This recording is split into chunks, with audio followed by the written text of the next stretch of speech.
Gr12, welcome to my channel or welcome back to my channel. My name is Priscilla SANELANE, but you may simply call me Miss Priscilla. And on today's video, we are going to be looking at the paper 2 scope for those of you who are going to be rewriting and upgrading your accounting paper in the May-June examination period. We have already covered our paper 1, so if you haven't seen that, go make sure that you watch that and then come back right to this one to prepare yourself for your paper 2. Before we get into the video, I wanted to let you know about our partners who can help you with our tutoring needs. First, we have Canaan Tutoring, who can help you with all your commerce subjects from grade 8 to grade 12. From grade 8 and 9, they do EMS. From grade 10 to 12, they deal with all the commerce subjects plus maths literacy. They have group sessions as well as one-on-one sessions. All you have to do to book a session with them is simply send them a WhatsApp on that number you are seeing on your screen. But for those of you who are doing sciences, we also have the Hammanskraal Maths and Science Academy, who can also help you with your tutoring needs, online classes as well as Saturday classes, because not only are they available online, but they are also available in person if you live in the Hammanskraal area. They offer mathematics, physical sciences and life sciences, and all you have to do to book a session with them is simply send them a WhatsApp or call them on the number that you are seeing on your screen.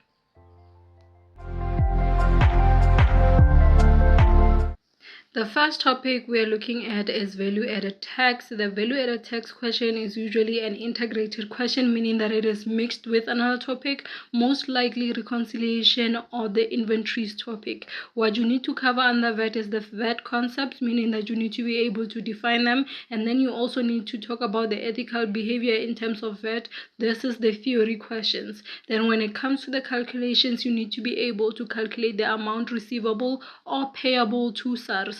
To do that, you will need to be able to differentiate between your VAT input and your VAT output and know how to calculate them using the VAT inclusive or the VAT exclusive fractions. So you will need to know your VAT fractions so that you will know what to do if it's inclusive and what to do if it's exclusive, and whether the amount falls as an input or an output.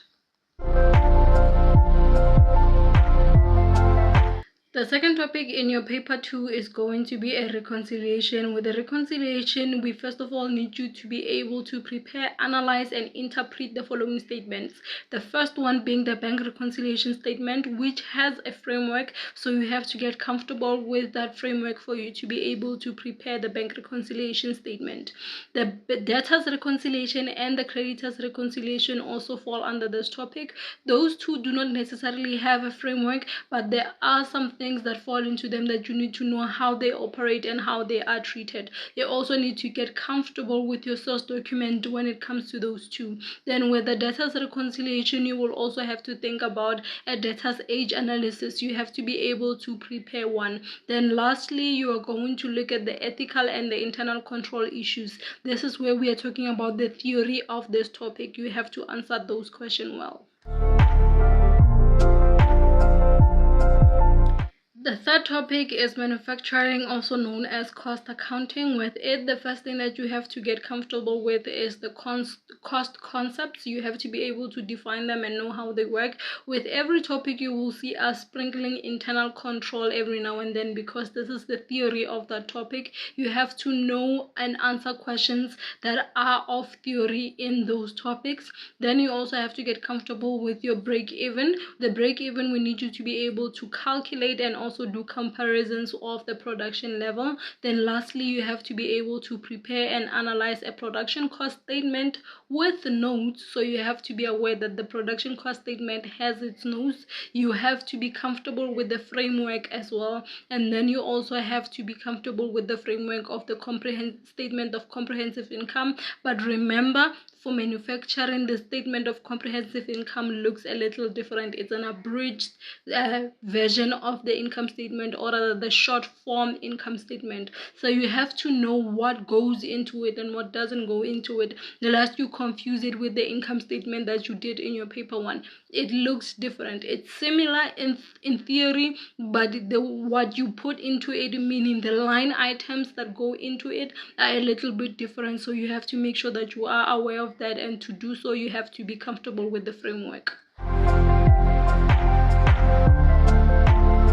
Next, we have budgeting. Budgeting is going to be one of the biggest topics in your paper 2, so this is most likely where most of your marks are going to come from. Starting with, you have to be comfortable with your budgeting concepts, meaning that things that you need to be able to define. Then we get to ethical behavior and internal control as well. This is the theory of budgeting. You have to be able to comment, give recommendations, give solutions.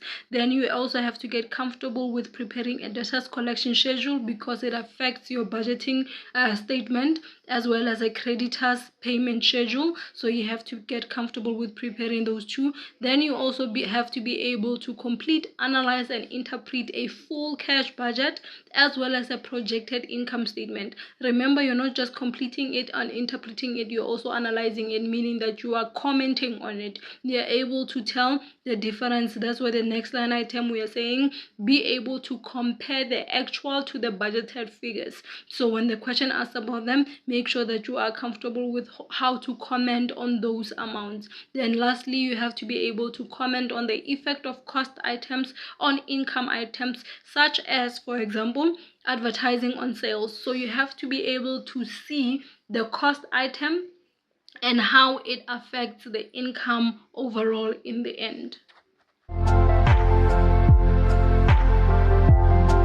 The next topic we're looking at is the fixed asset topic. Fixed asset has a lot of the things that you would have seen in your paper 1. So if you're fully prepared for your paper 1, you're not going to struggle with this topic at all. What we're looking at is, are you able to calculate your depreciation using both depreciation methods? Are you able to calculate your carrying value as well?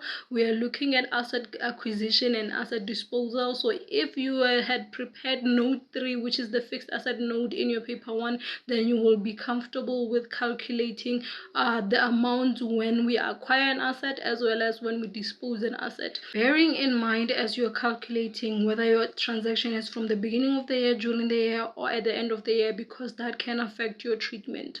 Then you also have to be comfortable with the recording and the internal control of your fixed asset. Then you're also looking at asset disposal account and the fixed asset register. The last topic in your paper 2 is inventories. With inventories, once again, you're going to start with the inventories concepts, defining them, and then you're also going to look at the ethical conduct and the internal control. You see that this keeps repeating because it's the theory of all of these topics, and a lot of the times that's where most students lose marks because they don't study the theory. Study your theory so that you can answer it and not lose marks on it. Then you have to be comfortable with your comparison of the periodic and the perpetual inventory system, as well as the advantages and disadvantages of each. Now the question may ask that, and then you also have to be comfortable with the calculation of cost of sales and gross profit using either one of our inventory valuation methods, which is the specific identification FIFO as well as weighted average method.